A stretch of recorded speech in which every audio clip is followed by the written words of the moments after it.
Hello बच्चों, question given है refining of tin can not be done by. Options हैं क्यूपलेशन, liquation, polling और electro refining. ठीक है, तो बच्चों होता क्या है, जो टिन है उसका जो मेल्टिंग पॉइंट होता है वो बहुत कम होता है। ठीक है, तो क्यूपलेशन प्रोसेस में टिन का मेल्टिंग पॉइंट बहुत कम होने की वजह से ये जो मेटल है इम्प्योरिटी के साथ जो मेटल प्रेजेंट रहता है उसके साथ मेल्ट आउट हो जाता है और इसलिए सेपरेट नहीं हो पाता।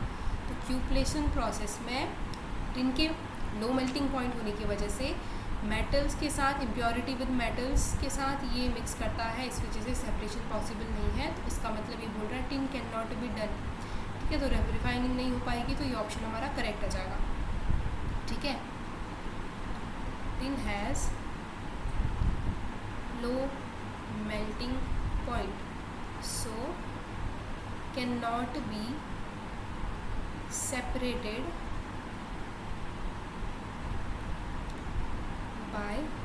separated by this method। All right, ठीक है। सेकेंड ऑप्शन है liquation.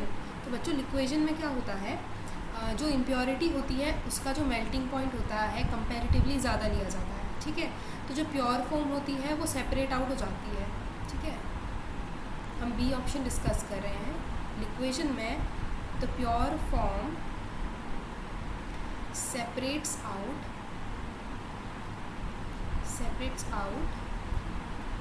because of high melting point, comparatively high melting point of impurity। all right, तो यानी कि this method can be used in the refining of tin। all right, तो ये option हमारा incorrect हो जाएगा। ऑप्शन सी है पोलिंग। तो पोलिंग में क्या होता है, कंटेनर रखा होता है, एक कंटेनर यूज़ होता है। सी ऑप्शन हम डिस्कस करें। कंटेनर में क्या होता है, उसको ऑक्सीडाइज, कंटेनर में रखी हुई इम्प्योरिटी को ऑक्सीडाइज होने से बचाया जाता है। ठीक है, ताकि वो ऑक्सीडाइज ना हो।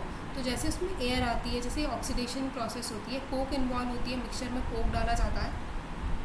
ठीक है, इसमें लो मेल्टिंग पॉइंट का कोई इशू नहीं है, मिक्सचर कोक डाला जाता है और जो कि CO कार्बन मोनोऑक्साइड रिलीज़ करती है, यानी कि ऑक्सीडेशन प्रोसेस पॉसिबल होती है इसमें।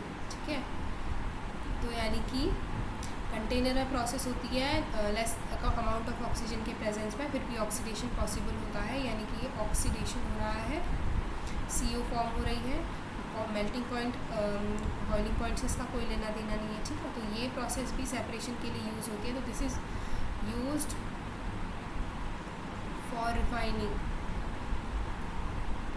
ऑल राइट, तो यानी कि हमारा सी ऑप्शन भी इनकरेक्ट हो जाएगा, टिन की रिफाइनिंग इससे पॉसिबल है। ठीक है, डी ऑप्शन है इलेक्ट्रो रिफाइनिंग, ये भी इनकरेक्ट हो जाएगा बच्चों। उसका रीज़न क्या है, इलेक्ट्रो रिफाइनिंग में क्या होता है, हमारे पास हम इलेक्ट्रोलिसिस कराते हैं प्रोसेस में। जैसे फॉर एग्जांपल SnSO4 यूज़ करते हैं इसमें एज ए इलेक्ट्रिन के हम केस की डिस्कस कर रहे हैं, तो SnSO4 is use as a electrolyte. ठीक है, तो इलेक्ट्रोलिसिस प्रोसेस में क्या होता है, कैथोड और एनोड लिया जाता है। कैथोड में अब हम लोग को पता है, कैथोड यानी कि जब हम इलेक्ट्रोलिसिस कराते हैं, सॉल्यूशन की इलेक्ट्रोलिसिस प्रोसेस कराते हैं, उसके थ्रू क्या होता है, कैथोड में प्योरिटी आ जाती है, प्योरिटी अट्रैक्ट होती है, और जो एनोड है, और इस प्रोसेस में जो एनोड होता है, एनोड में इम्प्योरिटी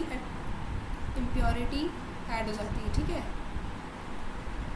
जिस वजह से इसको हम एनोड मड भी बोलते हैं। The impurity which is added in the anode is called anode mud.